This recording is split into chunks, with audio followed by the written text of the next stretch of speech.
Pronto, irmão Nardo. É tanto a teologia da libertação quanto a teologia da prosperidade, teologias essas que a Católica tanto as defendeu, né? Desde ali do século XVIII, século XIX, né? Chegando no século XX e agora no início do século XXI, pode-se dizer, né? Essas teologias, né, elas só prejudicam e só prejudicaram o desenvolvimento social, né, econômico de vários países, né? Isso porque eles pregam um tipo de evangelho puxado para um comportamento socialista, onde as classes, né, da sociedade devem mutuamente integrar-se, né? No entanto, eu vejo assim que essa questão histórica, né, da teologia da libertação, da teologia da prosperidade e agora com esse monstro também da teologia liberal, né, só trouxeram prejuízos tanto para o evangelho, né, como principalmente para as supostas igrejas, né, os supostos movimentos cristãos. Tudo é uma questão de igreja, Estado, Estado e igreja, né? Sempre que colocaram a igreja, o Estado dentro da igreja, o poder político ali optando, caminhando junto, as coisas sempre desandaram, sempre deram errado. A gente olha lá para o século, ali para o século XVI, ali, o século que deu-se a reforma protestante, a gente vê ali aquela questão da época, a política da época, a geopolítica da época, né? É, a gente vê assim os interesses das classes, né? A gente vê o interesse dos senhores, né? Dos senhores é, republicanos e dos senhores ditatoriais, né? Daqueles que é, tinham um governo voltado como uma ditadura, né? E a gente vê ali dentro do século XVI os interesses tanto de igreja-estado como de estado-igreja, né? A igreja andando macumunada de mão dadas com o Estado, né? E o Estado com a igreja.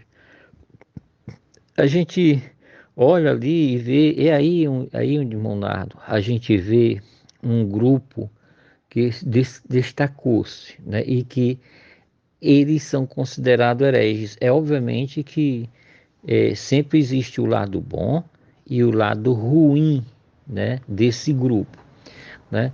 Existiram bons teólogos, homens preparados, homens que faziam jus mesmo às Sagradas Escrituras, eram fiéis seguidores de Cristo, né? E que aqueles que pejoraram o movimento, né, denegriram a imagem de qual movimento, né? Do movimento, né? É, no caso, é, do movimento anabatista, né?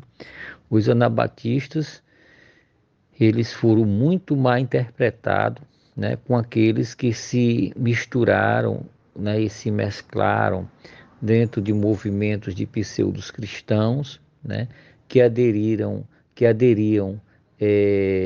estarem andando lado a lado com o Estado. Se a gente vê e lê sobre Zwinglio, a gente vai entender isso, né? É uma hora que os anabatistas apoiaram Zwinglio e depois Zwinglio volta atrás, né, na fé e os anabatistas deixa de segui-lo, né? Aí a gente vê ali o calvinismo, né? O calvinismo perseguiu os cristãos, né? Os anabatistas. John Calvino tomou parte até em morte de alguns anabatistas, né? E aí a gente vê aí todo o interesse político, social, né? E ninguém mais do que o grande teólogo, né? John Calvino, certo? Que fez teologia de uma forma tão brilhante e participou de barbáries, de coisas horrendas, né? Tudo interesses, né? De uma fé cristã que ficou denegrida pelas atitudes e pelas decisões políticas desses homens, né? Por isso é que a igreja não deve, né, andar ou estar macumunada com o Estado. A política sempre foi corrompida, a política sempre foi um perigo para a fé cristã, né? E deve estar bem separado igreja do Estado, né? As pessoas não veem, não olham isso, né? Porque passam desapercebido quando lê Calvino, quando lê Zwinglio, né? Quando lê James Jacobs Arminio, quando lê esses homens, né? As pessoas passam desapercebidos. Mas quando a gente vê ali a história da Igreja Católica Apostólica Romana, na época das Cruzadas, onde eles mataram centenas de milhares de pessoas e na maior parte delas eram consideradas cristãs, né? São coisas horríveis, né? Coisas horríveis, porque independentemente do tipo de governo que estejam administrando em uma nação, em um povo, isso vai depender muito de quem está na frente, na liderança desse tipo de governo.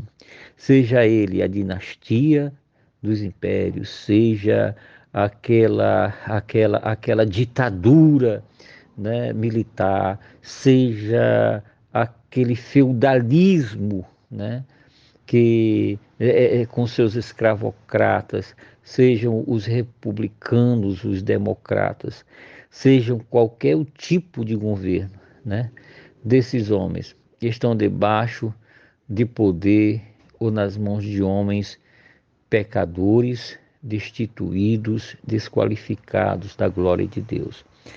É por isso que nós temos que defender que a igreja tem que estar separada do Estado, né? E em questões políticas, então, para um cristão tá optando, tá votando, tá escolhendo, fazendo aí as suas escolhas de candidatos, né? Políticos, meu irmão, quando a gente vai para dentro das escrituras, né?